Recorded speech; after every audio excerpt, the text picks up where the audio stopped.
अपन माया के मोहनी खवा के, अपन माया के मोहनी खवा के, ओठ के जाम पिला डरे हो।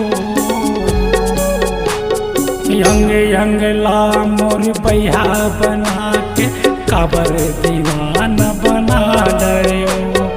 अंग अंग ला मोर पगला बना के, काबर दीवाना बना डरे हो। अपन माया के मोहनी खवा के, अपन माया के मोहनी खवा के, ओठ के जाम पिला डरे हो। यंग यंग ला मोर बैहा बना के, अपन दीवाना बना डरे हो। यंग यंग ला मोल पगला बना के, मोला दीवाना बना डरे हो।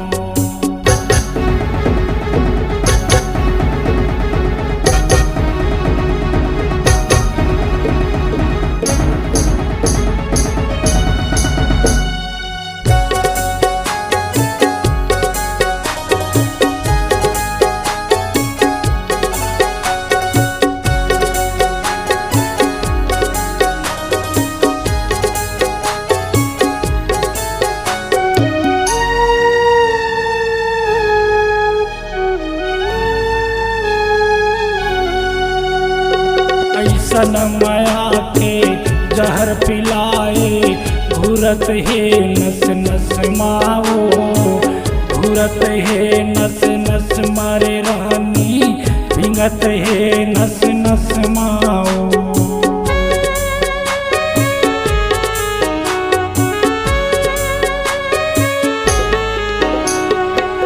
तोरे बिना मैं जिए नहीं सकाऊं, तोरे बिना मर जाऊं, तोरे बिना मर जाऊं रे रानी, तोरे खातिर जी जाऊं।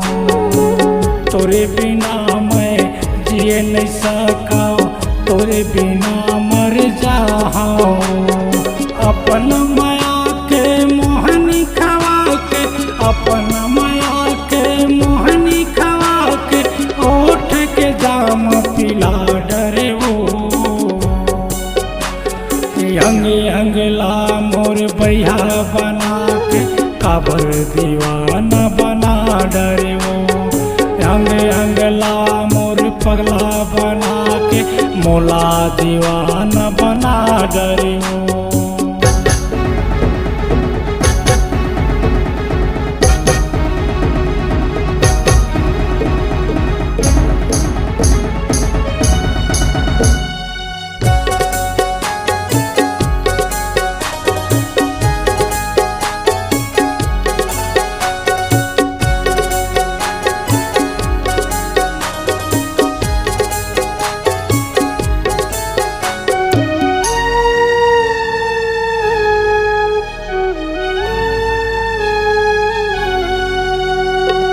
ऐसा न हो ही का जान मैं, हाँ माया के जादू चलाए हो, माया के जादू चलाए रे रानी, दिल माँ छुरी चलाए हो।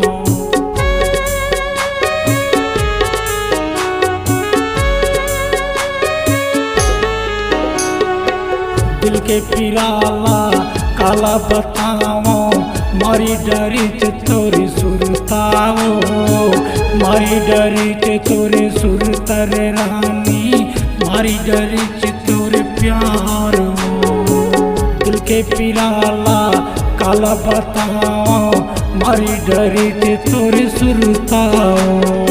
अपन माया के मोहनी खवा के, अपन माया के मोहनी खवा के, ओठ के जाम पिला डरे हो।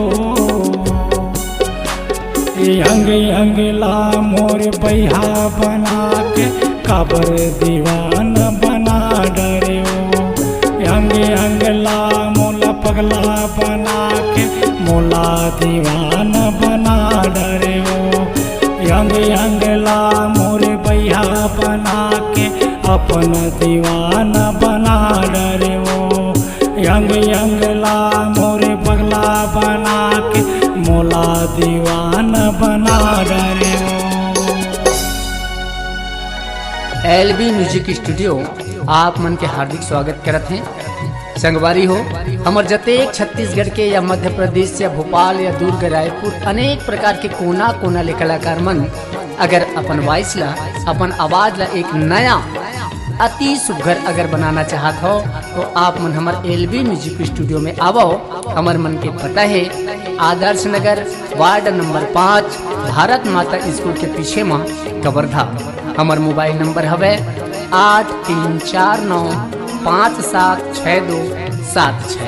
एक ठो हवे 9644968291। आप मन के सेवा में सादर आमंत्रित हमेशा रही एलबी म्यूजिक स्टूडियो कवर्धा।